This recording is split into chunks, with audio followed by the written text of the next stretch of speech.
Pedro no era un líder religioso, no era un intelectual, no era un estratega político. Pedro era un hombre, un pescador de Galilea. Había pasado la mayor parte de su vida trabajando con las manos, lanzando redes, leyendo el clima y el movimiento del agua, no los juegos del poder. Su mundo era el lago, no los palacios ni los tribunales. No estaba entrenado para enfrentarse a interrogatorios, ni a ejércitos, ni a acusaciones que podían terminar en una ejecución pública. En la sociedad de su tiempo, Pedro pertenecía a la base, a la gente común, a los que sufrían las decisiones tomadas por otros. No tenía protección legal, no tenía influencia, no tenía contactos capaces de salvarlo si algo salía mal. Cuando Roma decidía castigar, no preguntaba demasiado.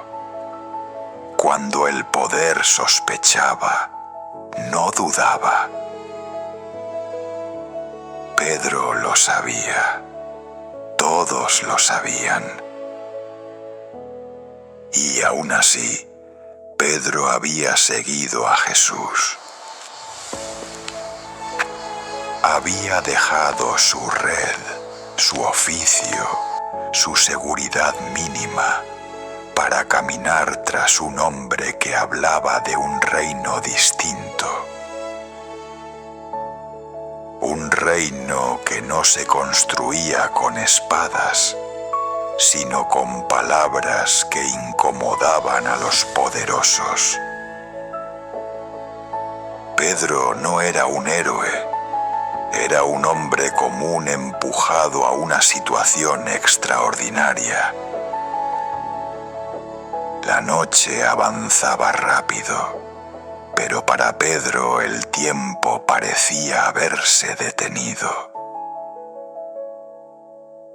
Todo ocurrió sin aviso, sin preparación, sin margen para reaccionar. Jesús fue arrestado en la oscuridad, lejos de las multitudes, lejos de cualquier posibilidad de defensa pública. No hubo discursos, no hubo explicaciones. Solo hombres armados, órdenes secas y una violencia que apareció de golpe. Pedro vio cómo se lo llevaban. No desde cerca, no con valentía, desde la distancia. Aquella distancia no fue casual, fue instintiva. El ser humano, cuando se enfrenta a una amenaza real, no piensa en ideales ni en promesas hechas días antes. El cuerpo reacciona primero. El corazón se acelera, la respiración se vuelve corta. La mente busca una sola cosa: sobrevivir. Pedro entró en estado de shock. Hasta ese momento, seguir a Jesús había sido peligroso, sí, pero el peligro siempre había sido difuso. discusiones, amenazas veladas, miradas hostiles. Nada comparable con lo que estaba ocurriendo ahora. Esta vez había soldados, había armas, había arrestos nocturnos. Y los arrestos nocturnos no terminaban bien. Pedro lo sabía. Cualquier habitante de Judea lo sabía. Cuando Roma o las autoridades locales actuaban de noche, era porque no querían testigos, ni procesos largos, ni explicaciones. Aquella noche no era simbólica, era real. Pedro intentó seguirlos. No por valentía, sino por confusión. El amor lo empujaba hacia adelante, pero el miedo lo frenaba a cada paso. Caminaba, se detenía, observaba desde las sombras. No sabía qué hacer. No sabía a quién acudir. No sabía cómo ayudar. Por primera vez desde que había conocido a Jesús, Pedro no tenía un plan. La violencia rompe las narrativas heroicas. Cuando aparece, deja al descubierto algo incómodo. La mayoría de las personas no están preparadas para enfrentarla. Pedro no era un soldado, no era un revolucionario armado. No estaba entrenado para resistir interrogatorios, golpes o amenazas de muerte. Lo único que tenía era miedo. Miedo de ser reconocido. Miedo de ser señalado. Miedo de ser arrastrado también. Y ese miedo no era imaginario. Los seguidores de alguien acusado de sedición o blasfemia podían ser considerados cómplices. Bastaba una palabra, un gesto, una acusación lanzada al azar para que todo terminara. Pedro lo entendía perfectamente. Cada paso que daba lo acercaba no solo a Jesús, sino también al peligro. Por eso se quedó al margen. Por eso observó en silencio. Por eso no intervino. No fue una decisión reflexionada. Fue una reacción automática.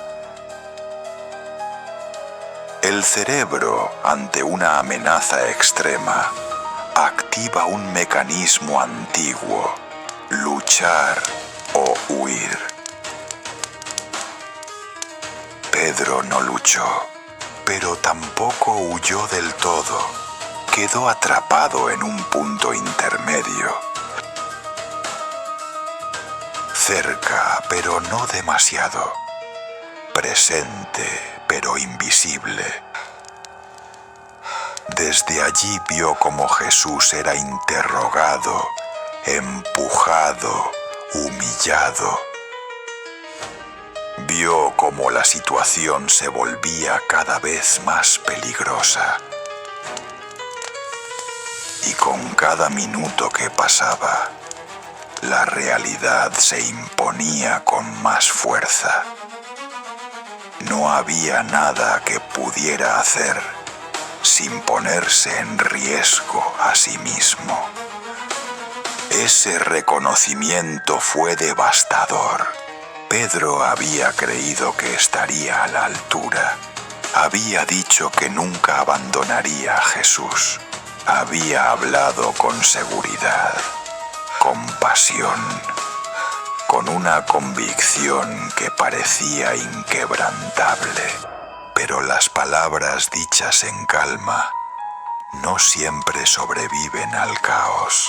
Aquella noche, Pedro empezó a entender algo que nunca había querido aceptar. El amor no elimina el miedo, la fe no anula el instinto y la lealtad, cuando se enfrenta a la posibilidad real de morir, se vuelve frágil. Pedro no cayó de golpe. Se fue quebrando lentamente, y ese quiebre silencioso preparó el terreno para lo que vendría después. El fuego ardía en el centro del patio. No era un fuego grande, pero sí lo suficiente para iluminar los rostros y delatar a quien se acercara demasiado. Pedro se mantuvo a una distancia prudente, lo bastante cerca para escuchar, lo bastante lejos para no llamar la atención. Allí no había discursos ni acusaciones formales, solo murmullos, miradas, preguntas lanzadas al azar. En ese tipo de lugares, una palabra podía convertirse en sentencia. Pedro intentó mezclarse con los demás, ajustó su postura, evitó levantar la voz, cuidó cada gesto. No pensaba en mentir, pensaba en pasar desapercibido, en sobrevivir unos minutos más sin ser visto. Entonces ocurrió. Alguien lo observó con atención. No fue un soldado ni un juez. Fue una persona común, una voz sin autoridad, pero con curiosidad suficiente para sembrar el peligro. La pregunta fue sencilla, inofensiva en apariencia, pero detrás de esas pocas palabras se escondía una amenaza real. Si alguien lo reconocía como seguidor de Jesús, todo podía terminar allí mismo. Pedro sintió como el cuerpo reaccionaba antes que la mente. El pulso se aceleró. La garganta se cerró. La respuesta salió sola, sin reflexión, sin estrategia. No lo conozco. No fue un acto de traición calculada. Fue una respuesta instintiva, una negación rápida, casi automática, diseñada para apagar el riesgo antes de que creciera.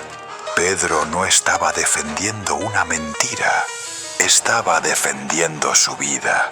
El problema es que el miedo rara vez se calma con una sola concesión. Una vez que se abre la puerta, exige más, porque el peligro no desaparece, solo se desplaza. Poco después, otra voz, otro rostro, otra sospecha. Pedro sintió que el cerco se cerraba. El fuego iluminaba demasiado. Las miradas eran más insistentes. Permanecer allí se volvía cada vez más difícil. La segunda negación fue más tensa, más urgente. Ya no se trataba solo de desmentir, se trataba de convencer, de borrar cualquier duda. No, no soy de los suyos. Cada palabra lo alejaba más de la imagen que tenía de sí mismo. Pero en ese momento, la coherencia moral no era la prioridad. La prioridad era no caer. La multitud es implacable cuando percibe debilidad.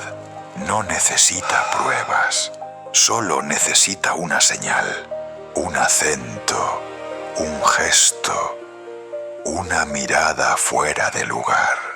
La tercera vez fue la más dura. Pedro ya no negaba solo a Jesús, negaba la historia compartida, negaba los días caminando juntos, negaba las promesas que había hecho cuando todo parecía seguro. La voz se elevó, la negación fue más fuerte, más desesperada. En ese instante, Pedro cruzó un umbral invisible, no porque quisiera traicionar, sino porque el miedo había tomado el control total. La supervivencia había vencido a la lealtad. Aquí es donde muchos se equivocan al juzgarlo. Pedro no eligió entre el bien y el mal, eligió entre el peligro inmediato y una fidelidad que en ese momento parecía incompatible con seguir con vida. Su decisión no fue ideológica, fue biológica. Hay traiciones que se planean y hay negaciones que ocurren cuando el ser humano se siente acorralado.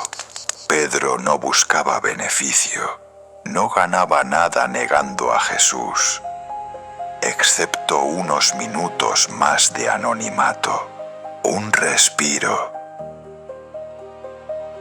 una posibilidad de escapar intacto. En eso se diferencia profundamente de otros. No actuó por cálculo, actuó por miedo. Y el miedo, cuando domina, no deja espacio para el orgullo ni para los discursos heroicos. Reduce al ser humano a su forma más básica: respirar, esconderse, continuar.